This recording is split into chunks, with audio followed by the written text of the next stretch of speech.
Kalau di buku saya halaman 26. Kalau di lembaran halaman berapa ya? Halaman berapa? Judulnya Ahlus Sunnah wal Jamaah. Sekarang kita akan masuki tentang kekhususan Ahlus Sunnah wal Jamaah. 30. Oh iya, beda ya. Beda sedikit. Baik. Saya belum sempat kirim PDF-nya. Innal hamdalillah hamdan katsiran thayyiban mubarakan fi kama yuhibbu rabbuna wa yarda. Asyhadu an la ilaha illallah wahdahu la syarikalah wa asyhadu anna Muhammadan abduhu wa rasuluh. Allahumma shalli ala Muhammad wa ala alihi wa ashabihi wa man sara ala nahjihi wa tamassaka bi sunnatihi ila yaumiddin. Amma ba'd. Alhamdulillah, jamaah Masjid Baitur Rahman, azanillah wa iyyakum. Alhamdulillah, Allah Ta'ala masih memberikan kepada kita berbagai kenikmatan yang sungguh tidak terhingga, yang mana Allah Ta'ala menekankan wa in ta'uddu ni'matallahi la tuhsuha. Seandainya kalian berusaha untuk menghitung berbagai kenikmatan Allah, niscaya kalian tidak akan bisa menghitungnya. Utamanya adalah nikmat aman yang sungguh sebagian saudara-saudara kita al-mustad'afina fi Gaza, yaitu mereka kaum yang lemah dan tertindas yang ada di Gaza, mereka sangat merasakan yang namanya nikmat, mahalnya nikmat keamanan, walaupun mungkin mereka sudah biasa, ya. Sudah biasa dengan keadaan genting, ya, mendengar drone di atas mereka dan lain sebagainya. Dan kita mungkin kurang merasakan nikmat yang besar ini. Maka kita berada di dalam suasana yang memprihatinkan, ya. Namun bagaimanapun kondisi kita, sebagaimana kita melihat para nabi, bagaimanapun gentingnya berbagai kondisi,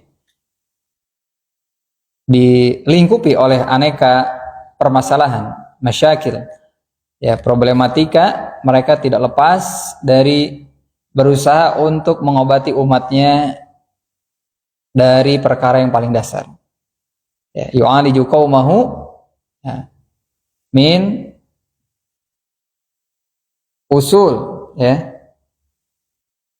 Dan itu mereka senantiasa membangun kebangkitan tersebut dari dasarnya, dari asasnya, dari pokok-pokoknya, yang mana persiapan kita di dalam menghadapi musuh itu ada dua, ya, yaitu ada al-quwah al-madiyah, kekuatan yang bersifat material, dan ada al-quwah al-ma'nawiyah, dan ada kekuatan yang bersifat maknawi. Adapun yang pertama, kekuatan material, itu mencakup, ya, jumlah kaum muslimin, perlengkapan, persenjataan, kemudian strategi, dan lain sebagainya yang terkait dengan perkara-perkara yang sifatnya lahir. Dan ini tidak mesti selalu ada pada kaum muslimin. Maka dari itu apabila kita melihat perjalanan dakwah para nabi, tatkala mereka berada di dalam kelemahan secara kekuatan madiyah atau kekuatan material yang bersifat fisik ini, mereka tidak, ya, berusaha untuk mengubah keadaan yang ada dengan cara, ya, kontak fisik misalnya. Maka kita tidak melihat hal tersebut dilakukan oleh Nabi Musa. Karena Nabi Musa pada waktu itu dalam kondisi, ya, tidak memiliki kekuatan. Ya, tidak memiliki kekuatan. Baru nanti akan disyariatkan berjihad setelah mereka terlepas dari kejaran Fir'aun. Lalu Nabi Musa mengajak Bani Israel untuk berjihad. Tapi mereka malah tidak mau berjihad. Barulah mereka bukan terjebak. Ya, Allah Ta'ala jadikan mereka itu tersesat di padang kesesatan, padang tih, yang mana mereka berputar, ya, coba cari jalan sana sini, kembali lagi, terus tersesat di situ selama 40 tahun. Ya, sebagai hukuman untuk membersihkan generasi sebelumnya yang dipenuhi dengan berbagai perangai yang bebal dan sebagainya. Ya, maka satu generasi tuh dibersihkan. Bahasanya apa ya? Pembersihan satu generasi itu. Ya memang kadang-kadang seperti itu. Kalau kita mau ingin ada kebangkitan ya, itu harus disterilisasi dulu. Sebagaimana kita kalau mau menanam, sebelum kita menanam apa yang kita lakukan? Tentunya ladang tersebut harus kita pastikan layak untuk ditanami. Kita cabuti semua hal-hal yang mengganggu, ilalangkah atau sebagainya. Maka terkadang dalam pembukaan ladang pun bahkan kalau perlu dibakar terlebih dulu ya. Ada pembukaan ladang gitu kan. Maka ini habis satu generasi. Baru nanti di masa Yusya bin Nun nanti mereka berjihad. Ya, berusaha menaklukkan Baitul Maqdis di bawah kepemimpinan murid Nabi Musa yaitu Yusya bin Nun. Nah, kemudian juga ini bisa kita saksikan pada zaman Nabi Isa. Nabi Isa tentunya berada di dalam kondisi yang tidak memiliki kekuatan. Maka beliau tidak menggerakkan umatnya untuk melakukan aksi-aksi yang sifatnya konfrontasi fisik, tidak ada. Ya, dan ini pun bisa kita lihat bahwa kaum muslimin di 13 tahun yang pertama itu mereka tidak melakukan ya, kontak fisik. Dikarenakan kaum muslimin ada dalam keadaan lemah, belum memiliki kekuatan. Ya, fattaqullaha mastata'tum, bertakwalah kepada Allah sesuai dengan kesanggupanmu. Walaupun Nabi SAW di sana melihat bahwa sebagian sahabatnya ada yang disiksa, orang tua Ammar bin Yasir, ya, kemudian ada Bilal dan lain sebagainya. Tapi Nabi SAW tetap tidak ada satu berhala pun yang ada di kota Mekah yang dihancurkan, kecuali yang sifatnya personal, yang itu bukan berhala yang disimpan di tempat publik. Karena waktu itu di sekeliling Ka'bah itu dikelilingi berhala yang sangat banyak, sampai 360 berhala. Adapun berhala-berhala koleksi pribadi itu banyak. Maka di antara sahabat ada yang mengambil berhala punya orang, lalu dilemparkan ke tempat sampah. Ya, dan itu tidak dihancurkan juga. Cuma maksudnya apa? Supaya orang itu berpikir aja. Maka orangnya yang pemilik si berhala ini sangat kaget dan sedih. Waduh, kenapa Tuhan saya ada di tong sampah begitu kan ya? Akhirnya diambil, dia bersihkan, dia kasih pewangi gitu kan. Kali kedua belum kapok juga nih orang, belum terbuka. Ya, kadang-kadang memang untuk membuka mata hati dan pikiran itu harus ada sedikit gebrakan. Ya. Nah, selama itu tidak ya mengorbankan ya hak orang lain, apalagi nyawa orang lain. Nah, maka setelah itu ya dilemparkan lagi ke tong sampah. Oh, dia pun pemiliknya mendapati lagi, dia bersedih gitu kan. Dibersihkan lagi, dikasih pewangi lagi, dan dia sudah mulai ragu nih dengan Tuhan ini. Sudah mulai goyang nih, ini Tuhan ini kok gini-gini banget gitu kan. Ya. Gak bisa bela dirinya ini. Lalu apa? Wah, sudah kalau gini caranya kayaknya ini perlu dikasih pedang ini, ya. Maka Tuhannya digantungkan pedang, lalu dikatakan, pokoknya nanti kalau sampai nanti ada di tong sampah lagi, saya nggak akan ya urus kamu lagi. Belalah dirimu sendiri. Ya, ternyata memang seperti itu caranya. Nah, demikian pula Nabi Ibrahim melakukan gebrakan, gitu kan? Yang memang ya bukan cukup, memang sangat fenomenal gitu ya. Dimana semua patung dihancurkan semuanya, dihancurkan tanpa disisakan satupun. Nah itu kan akhirnya menyisakan sebuah patung yang besar, yang akhirnya Nabi Ibrahim katakan, ya tanya saja kepada patung yang besar ini, kalau mau tahu siapa yang menghancurkan patung-patung yang kecil. Maka jawaban pun muncul. Jawaban itu muncul bukan dari Nabi Ibrahim, tapi dari siapa? Dari diri mereka sendiri. Nah ini diantara bentuk argumen yang paling kuat. Maka kalau kita mau mematahkan argumen orang, ya pasti yang paling bagus, yang paling jitu adalah jawaban yang muncul dari ketulusan dan kesadaran hati yang paling dalam. Ya, seperti itu. Karena kalau didebat oleh kita itu tidak akan mukni, tidak akan puas. Ya, tidak akan puas. Baik. Dan kita pun melihat ya bahwa kaum muslimin itu tidak juga segera menaklukkan Konstantinopel. Itu baru berapa ratus tahun. Sudah dicoba di zaman sahabat, cuma belum memungkinkan. Itu baru terwujud di abad ke-8. Ya. Jadi di dalam mengubah kemungkaran itu ada 3 tingkatan. Apabila kita bisa mengubah dengan tangan, man ra'a minkum munkaron falyughayyirhu biyadihi. Siapa yang dia melihat satu kemungkaran di hadapan dia? Ro'a, harus melihat ya, harus melihat. Jadi bukan hanya katanya saja. Ya ada saya lihat sebagian orang, apa istilahnya? Memang orang ini adalah orang yang suka melakukan istihza. Istihza itu mengolok-olok. Dan mengolok-olok sebagaimana kita ketahui apabila itu dilakukan terhadap agama Allah, terhadap ayat-ayatnya, kepada Rasulnya, itu adalah merupakan kekufuran. Ya. Nah, ya ada orang yang memang kita juga sulit meyakini kalau dia itu masih muslim. Ya, anggaplah dia itu muslim KTP, anggaplah begitu ya. Ya. Karena sangat dahsyatnya pembelaan dia kepada dan kecintaan dia kepada orang-orang kafir. Tapi sangat nyinyir sekali kepada orang Islam. Ya. Maka ketika seorang menghukumi ada orang misalnya di satu tempat, lalu dikatakan dia mungkin sedang meratapi tembok ratapan. Tapi kan itu hanya gambar. Apalagi di zaman sekarang. Ya. Tentunya itu membutuhkan penelitian yang lebih. Tidak mungkin kita sebagai orang yang tidak memiliki wewenang memaksakan diri kita untuk menjatuhkan vonis. Maka dikatakan, lihatlah kekufuran orang ini gitu kan, yang sangat jelas. Padahal di sini yang bisa memastikan dan memeriksa itu adalah pihak pemerintah, dalam hal ini pihak pengadilan. Pengadilan itu punya hak panggil. Ini betul Anda yang ada di sini, gitu. Diperiksa. Sekarang sangat mudah sekali. Mau rekayasa apa, Pak, yang mau dibuat? Rekayasa gambar dari dulu, Pak. Ya.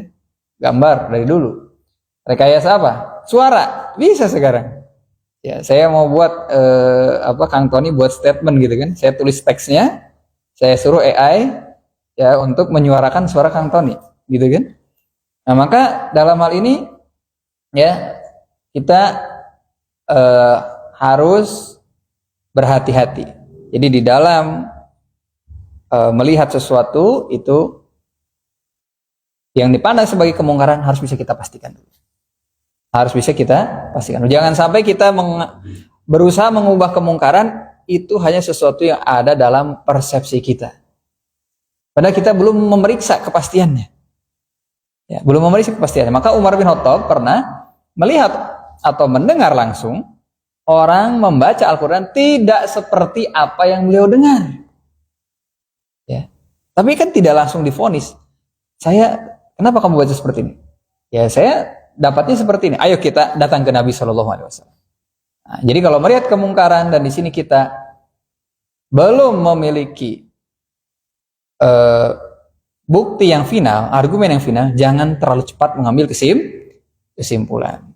Terlebih di zaman sekarang. Wah, media-media sangat gencar dengan berbagai berita. Kadang-kadang berita-berita yang ada ini tampak bagaimana? Bertentangan dan saling menjatuhkan gitu. Ini gimana ini? Maka ini kayaknya mungkar, kelihatannya mungkar.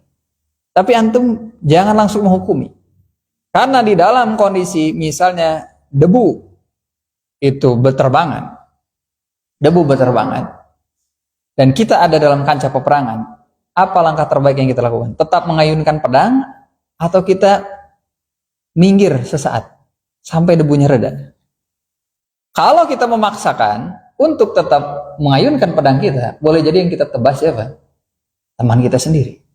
Jadi dalam kondisi keruh informasi ini, jangan terlalu cepat mengambil kesimpulan. Ada yang bilang ini begini, ada yang bilang ini begitu, gitu kan?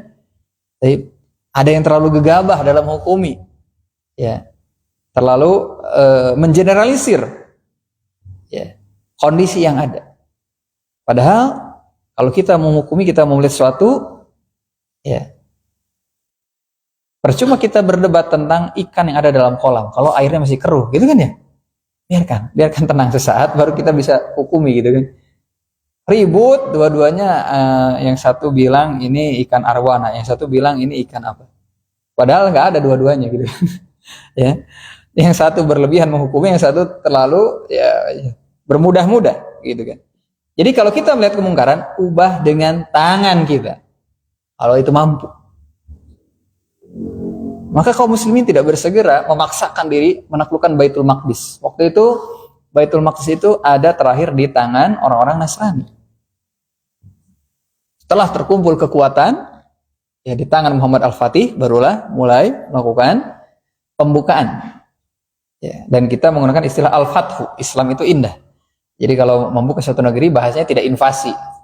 Tapi Al-Fathu, membuka. Kenapa? Karena membuka dari belenggu, membuka dari kegelapan, ya, mensejahterakan. Bahkan didapati ketika Salahuddin Al-Ayyubi, ya, itu Salahuddin Al-Ayyubi menguasai daerah Baitul Maqdis, ya, didapati bahwa orang-orang di sana merasakan keadilan. Mereka lebih senang diperintah oleh orang yang bukan Nasrani. Mereka Nasrani dan mereka juga ada ahli kitab, tapi mereka merasakan keadilan. Nah, jadi kemungkaran ini kita ubah dengan tangan kita. Jangan kita tunda. Segera kita ubah jika kita mampu. Tapi kalau kita nggak mampu, jangan memaksakan diri. Cukup dengan lisan, Faman lam yastati fa bi lisani. Siapa yang tidak mampu mengubah dengan tangannya, ubahlah dengan lisannya. Ubahlah dengan lisannya. Dan siapa yang tidak mampu, maka ubahlah dengan hatinya.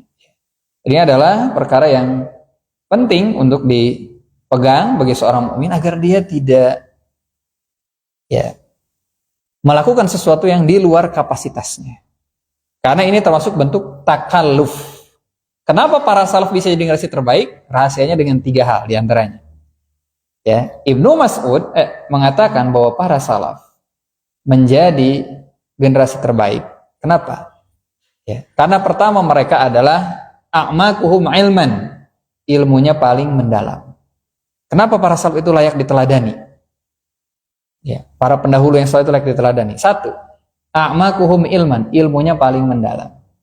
Kalau ilmu sudah mendalam, abarruhum quluban, hatinya paling baik. Pak, kalau ada kolam sedikit, Pak, lempar batu sebesar gadget ini, Pak. Keruh nggak itu, Pak? Langsung terpercik dengan hebat gitu ya. Padahal hanya kolam kecil. Tapi kalau kita lemparkan, Pak, misalnya munding itu apa, Pak? Kerbau, ya. Kerbau kita lemparkan ke laut. Pinggir laut itu gimana? Tenang aja kan? Kenapa? Karena laut itu luas dan dalam.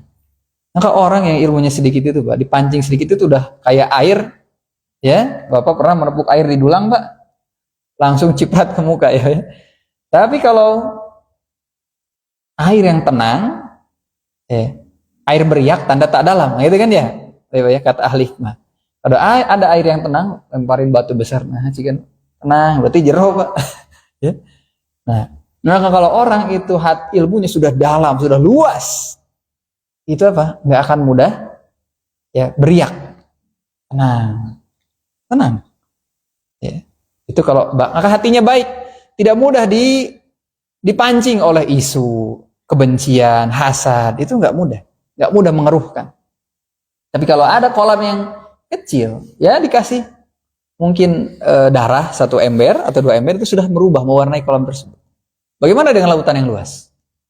Ini tidak akan terpengaruh. Ya, maka itulah juga yang diumpamakan tentang keutamaan para sahabat. Para sahabat itu punya keutamaan yang sangat banyak. Dan mereka bukan orang yang maksum. Kalaupun mereka berbuat dosa, ya itu seperti menumpahkan sesuatu ke lautan. Tidak akan mengubah lautan tersebut. Statusnya gimana, Pak? Tetap suci. Kalau ilmu sudah mendalam, hati akan menjadi baik. Itu ilmu yang hakiki ya, bukan sekedar teori. Karena kita bahas ini panjang lagi. Kemudian yang ketiga, aqalluhum takallufan. Paling sedikit takalluf. Ya. Paling sedikit memberat-beratkan diri, menyusah-nyusahkan diri. Kalau itu bukan wewenang kita, dia tidak akan menghabiskan waktu dan energinya pada sesuatu yang bukan kapasitasnya. Jadi para ulama menyebutkan bahwa di antara hal yang bisa memutuskan kita menuju dalam perjalanan kita menuju tujuan adalah takalluf. Maka sikap takalluf diumpamakan oleh para ulama seperti Anda berjalan, Anda sudah bawa beban. Anda sudah bawa beban, mungkin di pundak atau di tangan. Di tengah jalan Anda mendapati lagi batu. Harusnya batu yang ada itu dikurangi sedikit-sedikit. Mulai lelah, kurangi bebannya. Mulai lelah, kurangi bebannya. Ya. Ini malah ketika ada beban di pinggir jalan, malah dia pungut lagi. Beban yang ada saja sudah menyusahkan. Maka kalau ini dilakukan, seorang akan sampai atau putus di tengah jalan. Bisa jadi putus di tengah jalan. Maka dari itu, salah seorang rawi Al-Imam Al-Bukhari, dulu dilatih oleh ayahnya. Anaknya ini dilatih bawa beban. Pegang 2 batu, jalan bawa 2 batu.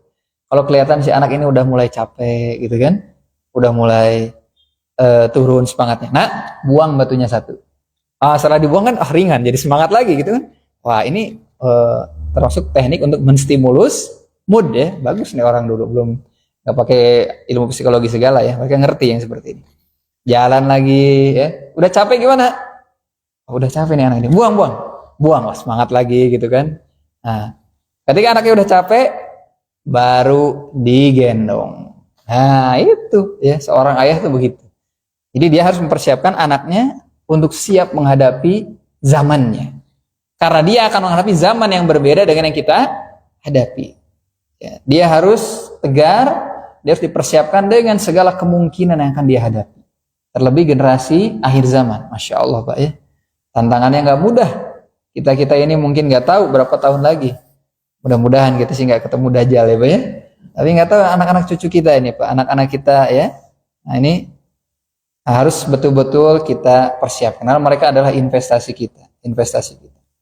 Nah jadi ini adalah kaum muslimin senantiasa bersikap proporsional. Ya, tidak takalluf. Rasulullah SAW tidak takalluf. Tidak berusaha ya memaksakan. Bagaimana ketika ada sahabatnya, wah ayo kita kumpul semua, langsung kita lawan. Tidak. Ya. Karena memang kekuatan waktu itu belum ada. Dan kemungkaran itu harus bisa dipastikan sebagai suatu kemungkaran. Demikian pula kemungkaran itu ada kaidahnya. Ya. Kemungkaran pertama tidak boleh diubah dan dilawan dengan kemungkaran yang sama.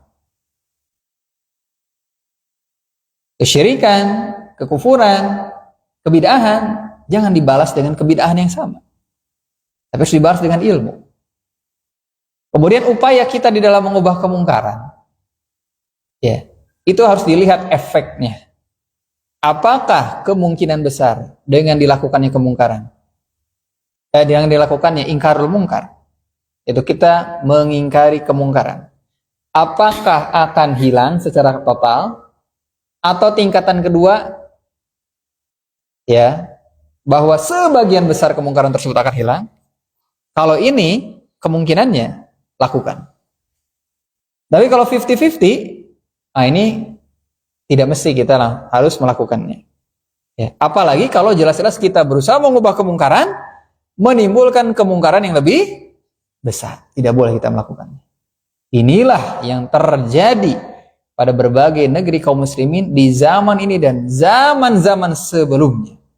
Syekhul Islam Ibnu Taimiyah menyebutkan, tidaklah Anda memperhatikan sejarah ya, kudeta atau pemberontakan yang dilakukan kepada penguasa yang zalim, melainkan akan menimbulkan kerusakan yang lebih besar. Kalau kita flashback mungkin terlalu jauh, kita lihat aja yang dekat-dekat dengan kita. Ya, dari mana kita lihat? Suriah misalnya. Apa yang terjadi sekarang? Hancur lebur. Ya. Nah, kemudian juga tentunya di apa istilahnya? Mesir. Mesir itu negeri yang aman, Pak. Waktu sebagian rekan kita ya dari kalangan pengajar itu ada yang belajar di Mesir. Dahulu di zaman Husni Mubarak itu apabila wanita berjalan di malam hari sampai pun pukul 12 aman, Pak. Husni Mubarak itu mirip lah gayanya dengan Presiden Soeharto gayanya, ya. Mirip dengan Presiden Soeharto. Nah, kemudian Sekarang Mesir menjadi negeri termasuk yang paling tidak aman, bahkan di siang hari. Termasuk negeri yang tidak aman buat wanita. Jangankan wanita, laki-laki aja nggak aman, Mbak. Ya, salah seorang murid saya itu di Mesir naik sejenis bajaj ya. Itu diapit, mau diambil HP-nya. Wah, sampai kayak drama gitu ya, kayak di film. Wah, pokoknya jadi nggak aman. Harga-harga melambung, keamanan hilang, ya, ketidakstabilan di dalam berbagai aspek. Wah, luar biasa, rusak.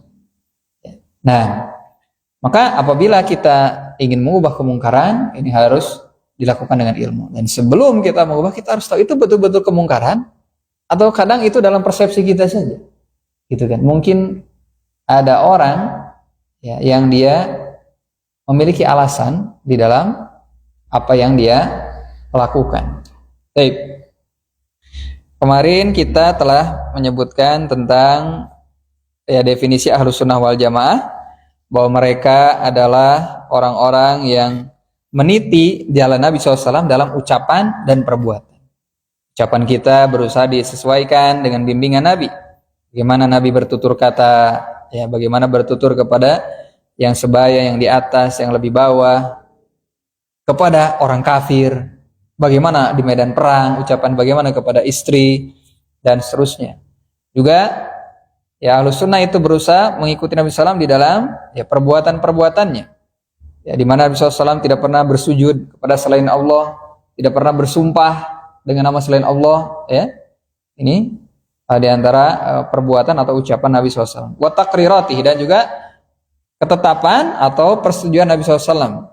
Ya, semua ini yang berupa ucapan, amalan maupun keyakinan. Nah, yang mereka ini yang meniti jalan Ahlus Sunnah wal Jamaah adalah kelompok yang selamat. Ya, kelompok yang selamat dikarenakan kaum muslimin di akhir zaman berdasarkan sabda Nabi SAW di dalam hadis yang disebutkan oleh para ulama, hadis iftirakul ummah itu mutawatir maknawi. Ya, mutawatir secara makna. Ya. Itu hadis yang mencapai tingkatan yang sangat kuat. Maka tatkala terjadi perselisihan umat menjadi ya 73 golongan, maka 72 golongan itu berada di neraka, diancam dengan neraka. Dan mereka itu masih termasuk umat Nabi Shallallahu Alaihi Wasallam. Sataftariku ummati, umatku akan berpecah belah. Ya. Dan yang selamat adalah satu, yaitu al-jamaah. Al-jamaah. Maka yang selamat ini adalah al-firqah an-najiyah, kelompok yang selamat. Ya. Kemudian di antara nama Ahlus Sunnah wal Jamaah juga at-taifah al-mansurah, yaitu kelompok yang mendapatkan pertolongan. Sebagaimana disebutkan dalam sabda Nabi SAW, la tazalu ta'ifatu min ummati dhahirina 'alal haq. Senantiasa sekelompok dari umatku ya di setiap zaman senantiasa unggul di atas kebenaran. La yadurhum man khadalahum. Tidak memadaratkan mereka orang-orang yang merendahkan mereka. Nah, Ahlus Sunnah wal Jamaah akan selalu ada sampai akhir zaman. Ya, taifah yang mendapatkan pertolongan, termasuk sampai nanti ketika berhadapan dengan berbagai fitnah yang besar, fitnah Dajjal, fitnah Ya'juj Ma'juj, dan berbagai fitnah yang lainnya. Lalu apa keistimewaan mereka? Ya, khasaisuhum. Yang pertama al-i'timad, ya, al-i'timad alal wahyaini. I'timad itu artinya bersandar, bertumpu, bersandar, ya. Berpijak atau bertumpu alal wahyain. Mereka membangun akidahnya di atas dua wahyu. Wahyu yang pertama Alkitab, yaitu Al-Quran. Wahyu yang kedua adalah As-Sunnah indat tanazu. Ya. Tatkala terjadi perselisihan. Tanpa ada perselisihan saja kita berpegang pada nas Al-Quran dan Sunnah. Apalagi ketika terjadi perselisihan. Ya, ketika terjadi perselisihan. Nah, dan perselisihan yang terjadi antara as-salaf dengan al-khalaf, maka penyelisihan kaum khalaf itu tidak dihitung. Generasi salaf, generasi terdahulu. Kalau generasi terdahulu diselisih oleh khalaf, maka khalaf ini penyelisihannya terhadap salaf dianggap atau tidak, Pak? Nggak dianggap, la yu'tabar. Karena salaf itu tidak berselisih. Ya. maka kebenaran itu tidak akan keluar dari ya para salaf, para pendahulu kita yang soleh. Maka disebut oleh Nabi SAW, la tajtami'u ummati ya ala dhalalah. Umatku tidak akan pernah bersepakat di atas kesesatan. Sesuatu yang sudah ditetapkan oleh para sahabat sepakat, nggak ada berselisih. Lalu tiba-tiba khalaf membuat teori sendiri, membuat pemahaman sendiri. Makanya adalah syaz, menyimpang, nggak usah dianggap, nggak diiktibar. Penafsirannya, ya, pandangannya dan sebagainya itu tidak dianggap. Tapi kalau ada perselisihan di kalangan para salaf, misalnya tentang kebolehan menggunakan tamimah dari Al-Quran, itu memang ada perselisihannya. Sebagian mengatakan mutlak, nggak boleh tamimah, ya, walaupun dari Al-Quran. Sebagian memberikan rukhsah, keringanan kalau tamimah tersebut berasal dari Al-Quran. Nah, maka ini dilihat mana yang lebih kuat dalil-dalilnya, ya, seperti itu. Atau perselisihan di antara sebagian salaf terkait melihat Allah. Nabi ketika Mi'raj, ya, ke Sidratul Muntaha, apakah melihat Allah secara langsung atau tidak? Sebagian mengatakan, sebagian kecil mengatakan, ya, Nabi melihat Allah. Jumhur para sahabat mengatakan tidak. Ya, maka kalau ada yang mengambil salah satu dari dua pendapat para salaf, ya, tidak boleh ada pendapat yang ketiga, karena kebenaran tidak akan keluar dari dua pendapat tersebut. Ya. Nah, baik. Kemudian di sini ini khilaf yang ada di antara para sahabat, tetap dikembalikan kepada dalil-dalil Al-Quran dan As-Sunnah. Kemudian yang berikutnya yaitu tatkala mengembalikan kepada Al-Quran dan As-Sunnah ini sebagai rujukan, sebagai, ya, induk dalam menyelesaikan perselisihan. Wa taqdimun naqli 'alal aqli. Ini adalah kaidah di dalam, ya, istidlal, di dalam mengambil dalil, di dalam menetapkan dalil, yaitu mendahulukan nakal. Nakal itu adalah sesuatu yang dinukil, maksudnya wahyu. Alal aqli, atas akal. Ya. Jadi apabila di sini ada perbedaan pandangan antara nakal dengan akal, maka kita harus bersandar, berpegang kepada Al-Quran dan As-Sunnah. Ya, begini. Sekarang misalnya ada orang mengatakan sepertiga malam terakhir itu terjadi di setiap apa istilahnya? Di setiap tempat. Maksudnya sekarang selesai sepertiga malam terakhir, di tempat lain lanjut. Gitu kan ya? Selesai. Nah, ini misalnya dia katakan, gimana Allah Ta'ala turun di sepertiga malam terakhir? Sementara sepertiga malam terakhir itu berpindah-pindah. Maka ini dia apa? Sedang melaga, sedang melawan wahyu dengan akalnya. Kenapa? Karena dia berusaha memahami Allah, ya, seperti halnya makhluk. Ya. Bagi Allah, Allah yang memiliki waktu. Ana uqallibul lail, ana uqallibud dahr, kata Allah Ta'ala. Saya yang membolak-balikan waktu. Ya. Jadi, bahwa Allah Ta'ala dialah yang menguasai waktu tersebut. Maka jangan kita memahami waktu itu dalam apa? Dalam paradigma kita. Ya, Allah Ta'ala tidak diliputi dengan waktu. Allah Ta'ala yang menguasai waktu. Maka ada orang menolak hadis nuzulnya Allah, turunnya Allah di sepertiga malam terakhir dengan apa? Dengan akalnya. Ya. Maka kita menerima wahyu apabila telah sahih dari Nabi SAW. Sebagian orang menolak azab kubur. Kenapa? Kata dia, gimana sih mau diazab? Orang dihisab aja belum. Gitu kan? Ini adalah apa? Penolakan dengan akal. Padahal jelas-jelas dalil menyebutkan Nabi melalui satu kuburan, dikatakan bahwa dua orang ini sedang diazab. Dan mereka diazab oleh sesuatu yang menurut kebanyakan orang itu bukan dosa besar. Ya. Tapi tentunya tidaklah orang diazab seperti itu kecuali itu dosa besar. Hanya dalam pandangan manusia itu dianggap kecil, yaitu tidak bersuci dan suka mengadu domba. Waduh, hati-hati nih zaman sekarang nih. Ini hadis ini harus terus didengungkan ini. Jangan bermudah-mudah main share, kopas gitu kan. Ini bisa menimbulkan, ya. Kalau kita pun condong kepada salah satu pihak dan kita melemahkan pendapat yang lain, ya, jangan juga kita merosting dan ngomporin tidak pada tempatnya. Ya, khawatir ini akan menjadi dibumbui akhirnya apa? Nah, ini yang nggak benar ya. Tapi harusnya diselesaikan, dimediasi supaya tidak banyak sekat-sekat. Karena kalau banyak sekat-sekat itu distorsinya besar. Ya gimana caranya dipertemukan dan lain sebagainya. Bukan justru membumbui ya, di roasting gitu kan. Ini tambah kabur. Masalah itu tambah di roasting itu tambah apa? Ya tambah kabur. Debunya itu tambah berterbangan gitu ya. Seperti itu. Nah mereka menolak azab kubur. Habis sudah jelas. Di akhir Pak, sebelum kita salam apa yang kita baca Pak? Auzubillah, Allahumma inni auzubika min adzabi jahannam, min adzabil qabri. Jelas ya, ya? Jelas. Jadi nggak perlu lagi, nggak usah diperhatikan lagi orang-orang yang melaga dengan akalnya. Ya, dan termasuk orang yang melaga atau menolak akal dengan wahyu adalah kelompok Khawarij. Maka mereka menolak syafaat. Menurut mereka, menurut akal mereka yang sempit, ya syafaat itu tidak adil. Nah, harusnya pelaku dosa besar nggak ada acara syafaat-syafaatan. Kalau emang dia pelaku dosa, langsung aja masukkan ke neraka. Ya, padahal ya Allah Ta'ala dialah yang paling tahu tentang keadilan. Dan dia berhak untuk melakukan hal tersebut. Allah Ta'ala berhak untuk memaafkan, mengampuni orang yang melakukan dosa besar dengan syafaat. Tapi mereka menolaknya. Sebagaimana halnya kelompok Mu'tazilah. Ya. Dan terus panjang ini ya kalau kita lanjutkan.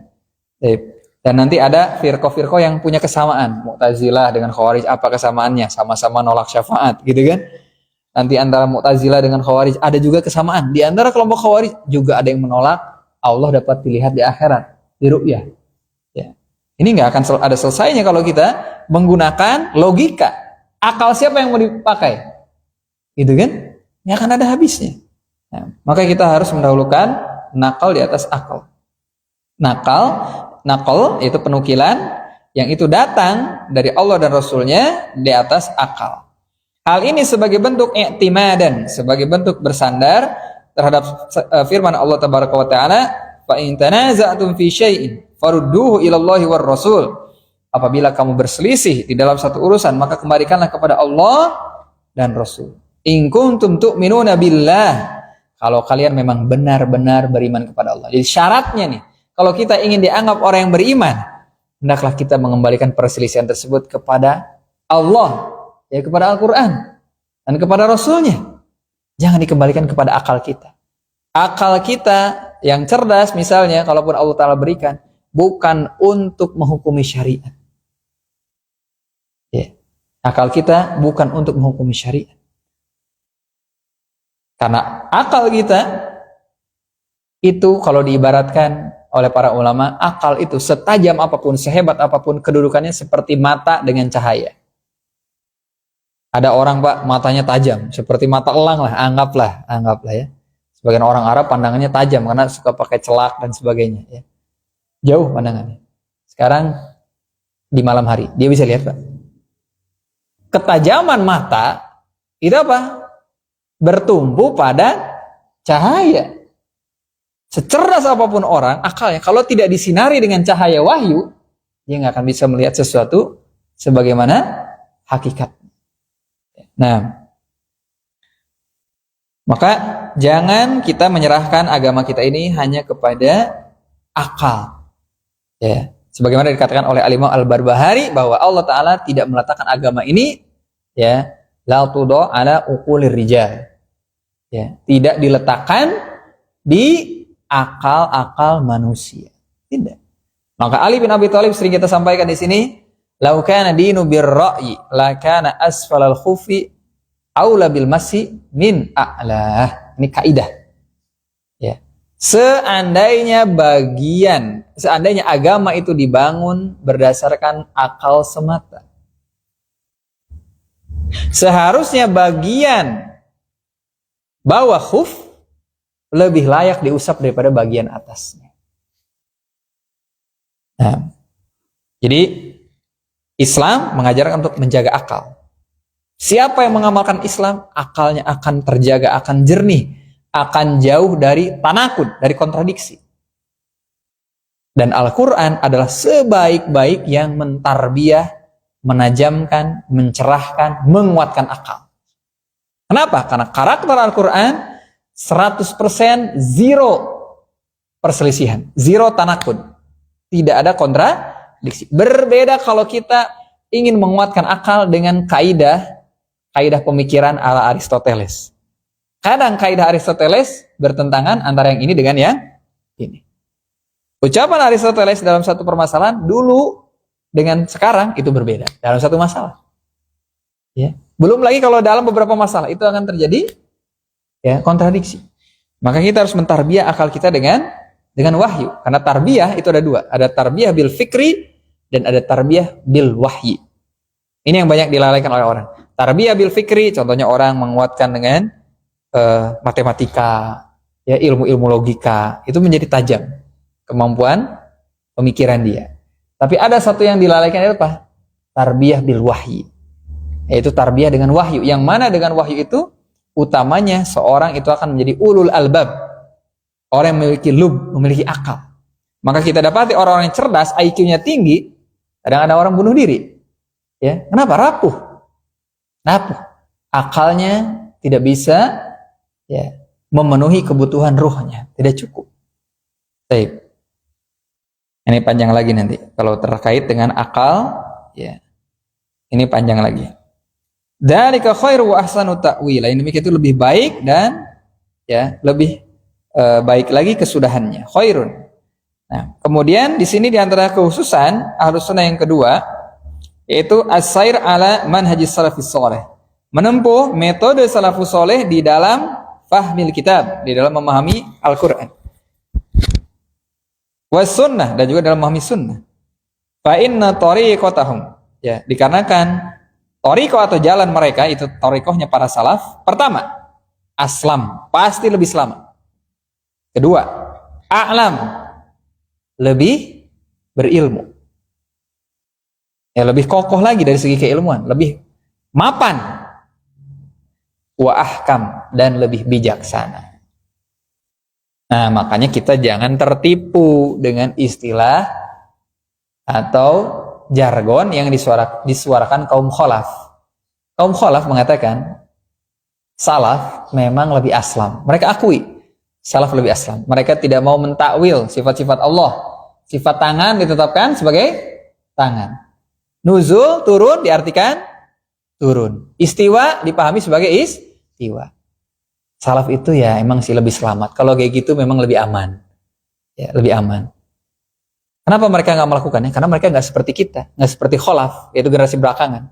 Ada salaf, ada kholaf. Salaf generasi awal, kholaf generasi belakangan. Adapun kami kholaf, mungkin kami nggak seselamat salaf sih, tapi kami ini a'lam, lebih berilmu, wa ahkam, dan lebih bijak. Kalau salaf itu nggak berani nakwil, kami berani nakwil. Pakai apa takwilnya? Pakai filsafat, pakai ilmu kalam. Perhatikan Umar bin Abdul Aziz dulu mengatakan para salaf bibasorin nafidin kafu. Mereka dengan pandangan yang tajam mereka berhenti. Jadi para salaf kalau tidak berbicara, tidak membahas satu masalah, bukan karena mereka nggak bisa. Seandainya mereka mau, mereka akan lakukan. Tapi ingat Pak, yang tadi poinnya Pak, salaf itu aqalluhum takallufan, paling sedikit menyusah-nyusahkan, memberat-beratkan diri. Banyak orang memaksakan diri dalam masalah agama dengan akalnya. Yang ingin memahami tentang Allah Tabaraka wa Ta'ala dengan akalnya, memahami ruh dengan akal saja Pak, mual kataikan. Ya, itu sudah sering kita sampaikan. Baik. Nah ini yang benar. Terus begini Pak, anggaplah mereka lebih berilmu dan lebih bijaksana. Mereka lebih berilmu dan lebih bijaksana, tapi tidak lebih selamat. Apa gunanya, Pak? Kan kita butuhkan keselamatan. Maka ini adalah dua hal yang bertentangan. Tidak mungkin orang lebih berilmu dan lebih bijaksana, tapi tidak lebih selamat. Harusnya kalau orang lebih berilmu, lebih bijaksana, itu lebih selamat. Kenapa mereka akui salaf itu lebih selamat? Ketika mereka mengatakan salaf lebih selamat, otomatis include. Tidak mungkin orang bisa lebih selamat, itu apa? Lebih berilmu. Tidak mungkin orang bisa lebih selamat, kecuali apa? Lebih bijaksana. Gitu kan? Mereka sudah akui salaf itu lebih selamat. Adapun kami lebih berilmu. Jadi buat apa? Ilmu kalau tidak membuat orang lebih selamat. Gitu kan ya? Ini dua hal yang kontradiksi. kontradiksi. Tapi bagaimana lebih berilmu tidak lebih selamat? Maka benarlah apa yang dikatakan oleh Syekhul Islam Ibnu Taimiyah, ada orang-orang ahli kalam cerdas, betul cerdas mereka. Belajar apa aja bisa. Bapak kalau lihat ada ulama ahli kalam itu belajar macam-macam bisa. Itu kan cepat belajar itu. Ya dia bisa belajar musik, dia bisa belajar fikih, dia bisa belajar kedokteran. Cepat. Maka disebut oleh Syekhul Islam seperti mereka ini utu zakaan, diberikan kecerdasan akal. Walam yu'tu zakaan, tapi tidak diberikan kesucian hati. Padahal dalam Al-Quran apa? Qad aflaha ma zakkah. Sungguh beruntung orang yang mensucikan jiwanya. Wa qad khaba ma dassaha, dan sungguh merugi orang yang mengotori jiwanya. Kita lihat Pak, Juwaini itu sudah mempelajari teori-teori ilmu kalam, teori-teori akal.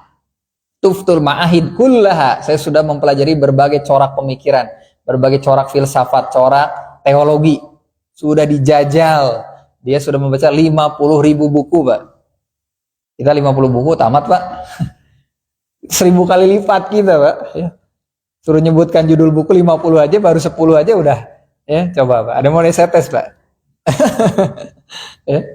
Ini judulnya aja kita nggak bisa. Cerdas. Tapi dia katakan, kalau bukan rahmat Allah, sungguh celaka jiwa ini, celaka saya ini. Ya karena saya telah mengarungi medan yang dilarang oleh orang-orang tua. Jangan apa? Mempelajari ilmu kalam. Itu sesuatu yang dicela oleh para imam madhab.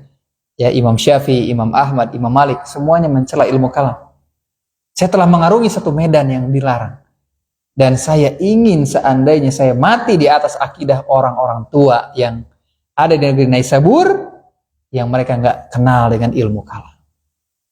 Kenapa ilmu kalam tersebut tidak menambah kecuali kegoncangan, keraguan? Ya panjang lagi lah kalau bicara ini sudah sering kita bahas juga ya. Nah, jadi harus yakin para salaf metodenya aslam. Gambaran sederhananya ada seorang ahli kalam, dia bertanya kepada orang awam, wahai fulan, kamu pernah nggak merasa tenang dengan akidah kamu? Oh iya, saya merasa tenang. Kalau saya dapat nikmat, ya itu saya bersyukur. Kalau dapat musibah, itu takdir Allah. Ya saya sabar. Selesai urusan. Nangis, si ahli kalam ini nangis. Demi Allah, saya itu nggak pernah tenang dengan akidah saya. Kenapa? Akidah dia pagi dengan siang kadang beda. Hari ini dengan besok beda lagi. Kenapa? Dia jadikan akidahnya sebagai bahan perdebatan. Maka ada orang pernah mengajak Imam Malik berdebat. Terus mau ngapain kita berdebat, kata Imam Malik? Gini Imam Malik, Anda sama anak, kamu sama saya debat. Siapa yang kalah ikut akidah dia. Oh kayak gitu. Saya misalnya kalah, saya ikut akidah kamu. Terus gimana abis itu? Nah nanti kita debat lagi sama orang. Ya. Kita debat lagi, kalau kita menang dia ikut akidah kita. Kalau kita kalah kita ikut akidah dia. Gimana ini? Tidak mungkin saya meninggalkan agama yang sudah jelas ini, yang diwahyukan oleh Jibril kepada Muhammad untuk hal seperti ini. Sebagian salaf makanya ketika diajak berdebat, saya udah yakin dengan akidah saya. Kalau kamu mau berdebat, cari aja orang yang sama-sama bingung kayak kamu. Ya, orang-orang yang ragu sama kamu. Ya, cari aja. Nah, udah jam segini nih, saya kira sudah cukup. 3 poin ya. 3 poin. 1 lagi, tapi tidak kita syarah. Ini untuk close saja, iklan ke depannya.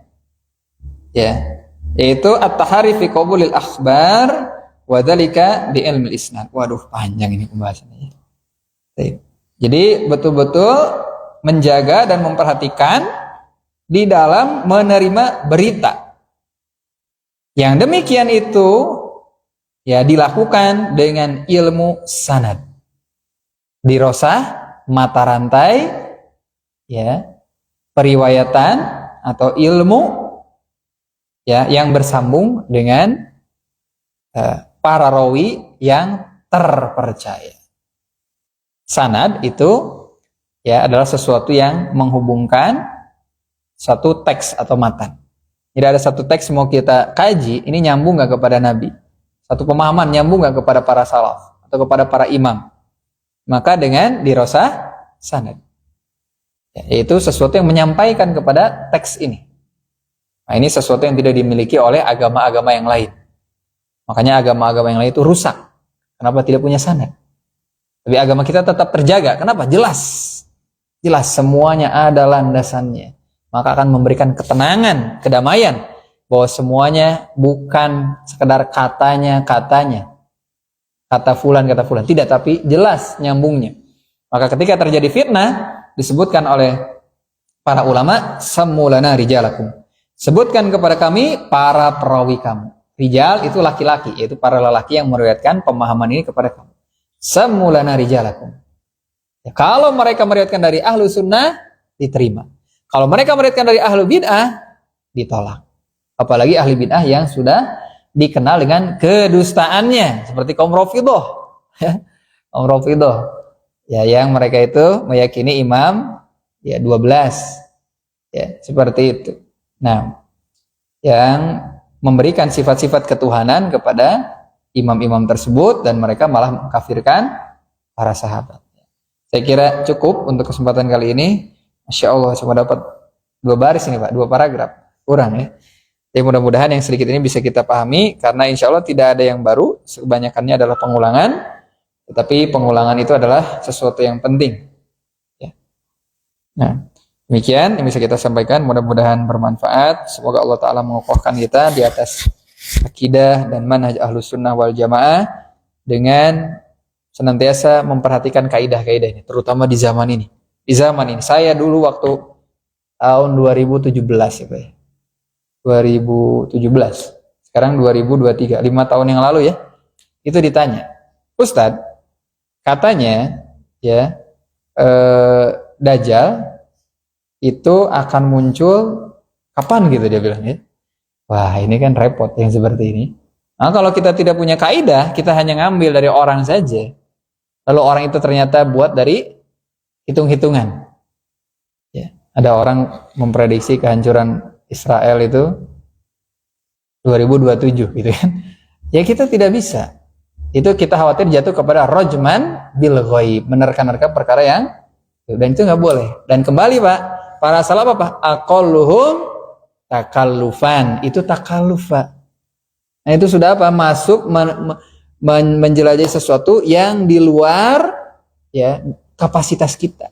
Itu perkara goib. Ya nanti kalau gitu nanti jatuhnya apa nanti? Cocok logi lagi. Ya, cocok logi. Nah ini, jadi jangan takalluf. Ya, agama ini ad-dinu yusrun. Agama ini mudah. Maka Bapak kenali saja sebaik mungkin bagaimana tentang ciri-ciri Dajjal. Itu harus baca hadis-hadis itu di akhir zaman, diajarkan kepada anak-anak kita, terutama anak kita dibimbing dengan Al-Kahfi, akan terjaga. Walaupun dia nggak bisa baca tulis, dia hafal Al-Kahfi, dia akan melihat ya Dajjal tersebut. Usima minad Dajjal, dia akan terlindung dari Dajjal. Nah, ini jadi kita nggak usah takalluf. Ya, ada orang mentakwil bermacam-macam. Misalnya manusia berebut bukit emas. Emasnya itu apa Pak? Emas hitam katanya. Apa itu Pak emas hitam? Minyak. Ya ini kan takalluf ya. Jadi kita tidak boleh memaknai sesuatu yang dipahami oleh Rasulullah dan para sahabatnya dengan tafsiran kontemporer. Kita harus memahami bagaimana sahabat memahaminya pada waktu tersebut. Mereka nggak paham itu ya, emas hitam seperti itu. Emas, maka kita tetapkan secara hakikatnya. Al-aslu fil kalam al-haqiqah. Asal dari satu kalimat, satu kata, itulah hakikatnya. Jangan dipalingkan, dibawa kepada makna yang lain-lain. Dajjal ditakwil kepada makna yang lain-lain. Ditakwil kepada sebuah sistem yang hanya condong pada materialisme. Jadi sebelah gitu. Materialisme doang. Itu hanya simbol dari sebuah pemikiran, bukan sosok manusia. Ya padahal itu jelas. Nabi SAW peringatkan, matanya itu bagaimana seperti anggur yang menonjol, rambutnya keriting. Coba rambutnya keriting mau ditakwil apa Pak? Tak usah maksain. Bahkan Nabi sudah serupakan dengan Abdul Uzza bin Abdul Qattan ya. Abdul Uzza bin Abdul Qattan, atau saya lupa namanya, Abdul Uzza gitu ya. Ini sosok orang gitu kan. Udah nggak usah maksa-maksain. Nah, jadi itu sudah alamat tuh. Kalau sudah takaluf, ini nggak paham manhaj ahlus sunnah wal jamaah. Hadza wa sallallahu ala nabiyyina wa akhiru da'wana rabbil alamin wa naqtadim bi kafaratil majlis. Hampir 1 jam 54 menit.